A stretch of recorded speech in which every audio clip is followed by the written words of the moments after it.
Praise లా దేవుని నామాన్ని మహిమ కలుగును గాక. మనకు సరళ కలుసుకునే భాగ్యాన్ని దేవాదేవుడు మనకు అందించినందుకు దేవుడికి వందనాలు చెల్లిస్తూ వాక్య బలానికి వెళ్దాం. ఈ దినమందు మనం ఏం నేర్చుకోబోతున్నామంటే, మనం ఎప్పుడైనా మంచి పని చేయాలని మనం పూనుకుంటూ ఉంటాం. అనేకమైన రోజులుగా ఆలోచిస్తూ ఉంటాం, ఖచ్చితంగా ఇప్పటి నుంచి ఇది చేయాలి. ఫర్ ఎగ్జాంపుల్, ఒక విద్యార్థి కాలేజీకి వెళ్ళాడు అనుకోండి, లేకపోతే స్కూల్కి వెళ్ళాడు అనుకోండి, అతను అనుకుంటాడు, ఖచ్చితంగా ఈ సంవత్సరం ఎట్టనే నేను బాగా చదవాలి, మంచి మార్కులు తెచ్చుకోవాలి, మా తల్లిదండ్రులకు మంచి పేరు తెచ్చిపెట్టాలి అని ఒక ఆలోచనతో వెళ్తాడు. కానీ అక్కడ ఎవరైతే ఉంటారో, మనము ఎప్పుడూ కూడా అక్కడ ఉన్నవారి మాట మనం వినకూడదు.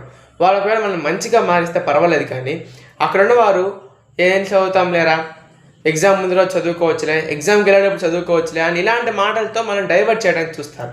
కాబట్టి కీర్తన గ్రంథం 1వ అధ్యాయం 1వ వచనం ఏం చెప్తుంది? పాపుల మార్గము నిలువక అపహాస్యాలు కూర్చుని చోట కూర్చోకూడదని చెప్తుంది.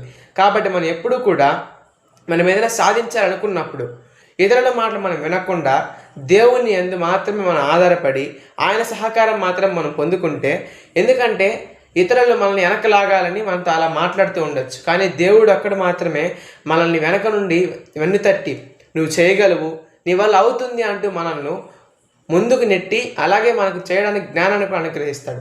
కాబట్టి ఏదైనా సాధించాలన్న పట్టుదల మనకు ఉన్నట్లయితే ఖచ్చితంగా దేవుని సహకారం కోరుకుందాం. ఇతరులు చెప్పే మాటలు విని వాళ్ళ తట్టు తిరిగి మీ లక్ష్యాన్ని మీరు పోగొట్టుకోకండి. ఈ వాక్యం దేవుడు దీవించి ఆశీర్వదించును గాక. ఆమేన్.